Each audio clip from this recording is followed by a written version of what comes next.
नमस्कार, मैं रवि आसलीवाल। सकारात्मक खबरों में आपका स्वागत है। आप न्यूज़ के चैनल इसलिए देखते हैं ताकि आपको सूचना मिल सके, और अगर आप सूचना प्राप्त करना चाहते हैं तो आप हमारे चैनल को सब्सक्राइब कर सकते हैं।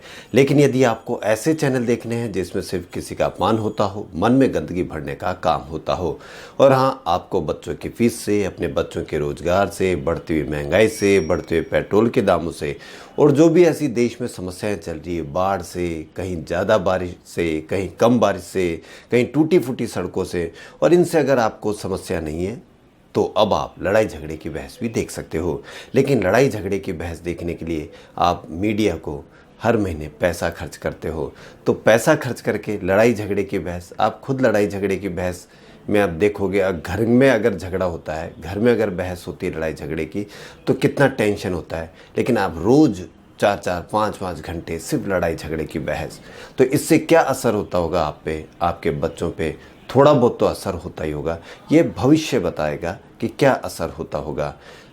इस वक्त लड़ाई झगड़े की बहस देखना छोड़ दोगे, बेवजह की बहस देखना छोड़ दोगे, तो बच्चों को अच्छा संस्कार मिलेंगे, अच्छा देश को संस्कार मिलेंगे।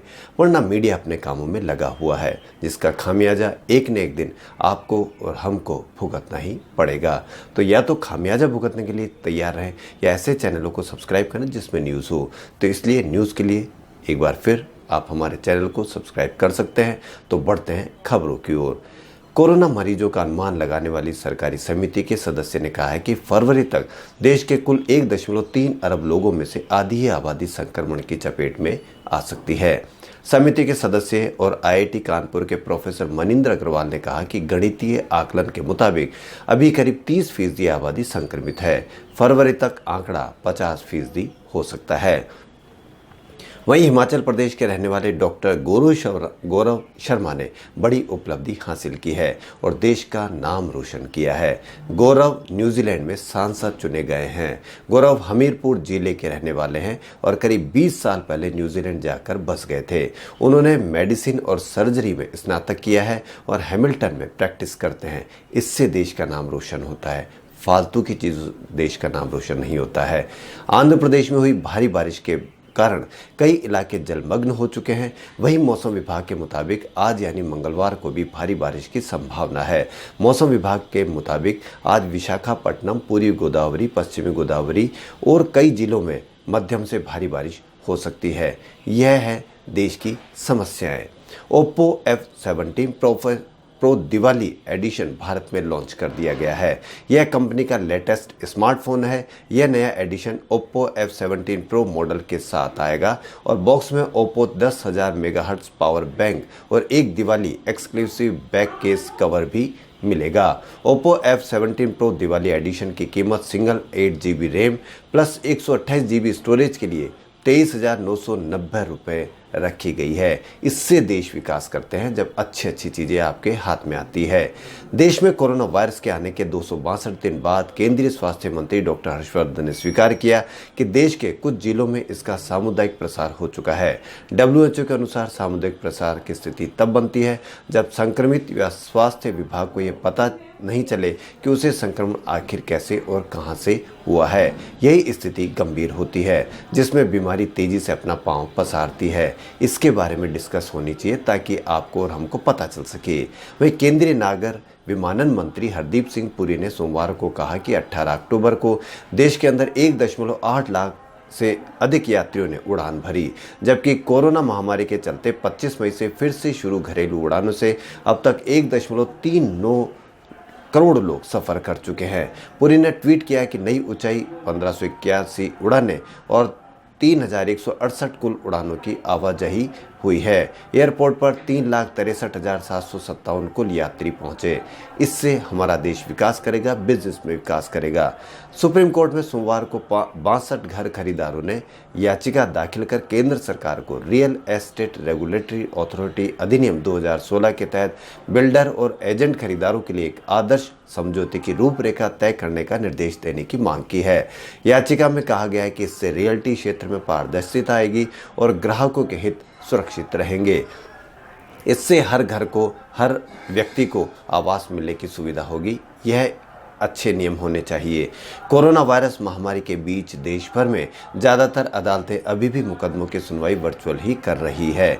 इसे देखते हुए केंद्र सरकार ने हाईकोर्ट और जिला अदालतों के लिए यह सुविधा उपलब्ध कराने के लिए 1500 अतिरिक्त वीडियो कॉन्फ्रेंसिंग लाइसेंसों की खरीद की प्रक्रिया शुरू की है। इस पर करीब 9 करोड़ रुपए की लागत आएगी। यह जानकारी एक वरिष्ठ अधिकारी ने दी। इससे हमारे देश की कानून व्यवस्था और ढंग से सुधर सकती है।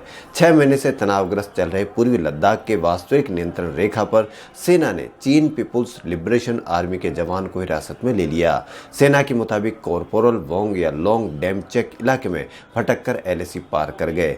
भारत की जमीन पर पीएलए सैनिक को देख सेना ने उसे कब्जे में लेकर लंबी पूछताछ की। सेना ने कहा कि चीन के साथ तय प्रोटोकॉल के आधार पर सारी औपचारिकताएं पूरी कर वोंग को चीनी सेना को सौंप दिया जाएगा। देश के सभी इंजीनियरिंग कॉलेज और तकनीकी संस्थानों में नया अकादमिक सत्र 1 दिसंबर से शुरू होगा। वहीं कोरोना महामारी को देखते हुए प्रवेश प्रक्रिया की समय सीमा को बढ़ा दिया गया है। अखिल भारतीय तकनीकी शिक्षा परिषद ने सोमवार को इस आशय की जानकारी दी। कोरोना के दिशा निर्देश के मुताबिक क्लास ऑनलाइन, ऑफलाइन या मिश्रित रूपों में चलेगी। इससे हमारे बच्चों को रोजगार मिलेगा। ऐसे ही काम होने चाहिए। इजराइल भारत स्थित अपने दूतावास में अगले साल जनवरी से एक वाटर अटैची नियुक्त करेगा। यह भारत में जल प्रबंधन और कृषि क्षेत्र में इजरायली सहयोग बढ़ाने की जिम्मेदारी संभालेगा। भारत में इजरायल के राजदूत रोन मालका ने बताया कि इसके साथ ही बहुत जल्द पूर्वोत्तर राज्यों के लिए विशेष राजदूत भी नामित किया जाएगा ताकि क्षेत्र में सहयोग को बढ़ावा दिया जाए। ऐसी बहस होनी चाहिए, इनके बारे में बहस होनी चाहिए ताकि आम कृषि से संबंधित लोग इससे फायदा ले सके। आने वाले दिनों में हवा की गुणवत्ता और खराब हुई तो यूपी और हरियाणा में गंभीर बिजली संकट खड़ा हो सकता है। पर्यावरण प्रदूषण नियंत्रण अथॉरिटी ने वायु प्रदूषण बढ़ने पर यूपी और हरियाणा के 2000 मेगावाट क्षमता वाले उन सभी थर्मल प्लांट को बंद करने के निर्देश दिए जो 2015 के तय मानकों को पूरा नहीं करते हैं। तो इस तरह के रेगुलेटरी अथॉरिटी नियम बनाए जिससे ये नियम भी लागू हो सके और प्लांट को बंद करने के भी इस तरह से कड़े कदम नहीं उठाने पड़े। कोरोना के ग्राफ में लगातार गिरावट आ रही है। सोमवार को सिर्फ 45,490 नए केस आए। 69,800 मरीज ठीक हो गए। इससे 24,000 एक्टिव केस कम हो गए। अब 7.47 लाख मरीजों का ही इलाज चल रहा है। वहीं एक्टर संजय दत्त का कैंसर ठीक हो गया है। उनके करीबी दोस्त और ट्रेड एनालिस्ट राज बंसल ने यह जानकारी दी। सोमवार को 61 साल के संजू की पॉजिट्रॉन एमिनेशन टोमोग्राफी रिपोर्ट सामने आई जिससे वे कैंसर फ्री पाए गए हैं। ग्रैंड चैलेंजेस एनुअल मीटिंग 2020 की शुरुआत सोमवार से हो गई। प्रधानमंत्री मोदी ने कहा कि आने वाला भविष्य साइंस और इनोवेशन में निवेश करने वालों का होगा।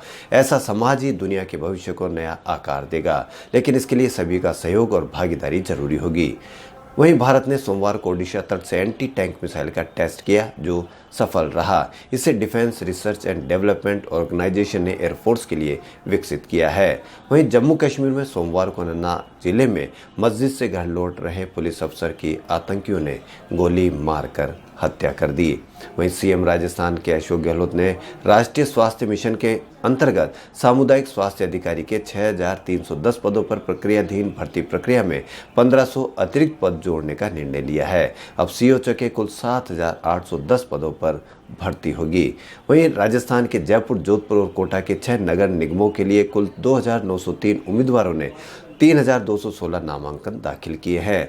सोमवार को नामांकन के आखिरी दिन रिकॉर्ड 2,688 उम्मीदवारों ने पर्चे भरे। वहीं 2,989 नामांकन पत्र भरे गए। वहीं रेलवे बोर्ड ने यात्रियों और कर्मचारियों से जुड़ी व्यवस्था में बदलाव करने का निर्णय लिया है जिसके तहत रेलवे अब अपने रनिंग और रिटायरिंग रूम्स में लिनेन यानी कंबल, चादर आदि का उपयोग बंद करने जा रहा है। वहीं उदयपुर में जनजातीय अंचल की खेल प्रतिभाओं को तराशने के लिए जनजातीय क्षेत्रीय विकास विभाग ने उदयपुर संभाग के 2 जिलों के खिलाड़ियों को ऐतिहासिक सौगातें प्रदान की है। जनजातीय क्षेत्रीय विकास विभाग के राज्य मंत्री अर्जुन सिंह बामनिया ने बताया कि उदयपुर संभाग के प्रतापगढ़ व बांसवाड़ा में 5-5 करोड़ रुपए की लागत से अंतर्राष्ट्रीय स्तर के मल्टीपर्पज इंडोर स्टेडियम का निर्माण कार्य पूरा कर लिया गया है तथा इसे अंतिम रूप दिया जा रहा है। उदयपुर में ही राजस्थान राज्य भारत स्काउट गाइड्स स्थानीय संघ बड़गांव के 53वां उदय ओपन रोवर क्रू भुआणा द्वारा सोमवार को भुआणा बाईपास चौराहे पर नो मास्क नो एंट्री के तहत मास्क वितरण कार्यक्रम आयोजित किया गया। कार्यक्रम में scout rover unit leader, rover leader, आजीवन सदस्य आदि ने आमजन को कोरोना से बचाव के लिए सरकार की गाइडलाइन का पालन करने और नियमित मास्क लगाने का आह्वान किया। वहीं उदयपुर के ही अतिरिक्त निदेशक पेंशन और पेंशनर्स कल्याण विभाग का क्षेत्रीय कार्यालय के नवीन भवन परिसर प्रतापनगर स्थित राजस्व संघ परिसर में स्थानांतरित कर दिया गया है। उदयपुर के आईसीआईसीआई ग्रामीण उद्यमिता प्रशिक्षण संस्थान द्वारा 21 दिवसीय online sale phone repairing batch का समापन समारोह को संपन्न हुआ। समापन कार्यक्रम के मुख्य अतिथि आईसीआईसीआई फाउंडेशन के मुख्य कार्यकारी अधिकारी अनुज अग्रवाल मुंबई से ऑनलाइन इस कार्यक्रम से जुड़े रहे। अध्यक्षता निदेशक संजय कुमार चौधरी ने की। खबरों फिलहाल इतना ही। यदि आपको हमारा चैनल पसंद आए तो लाइक, सब्सक्राइब और शेयर अवश्य करें। धन्यवाद।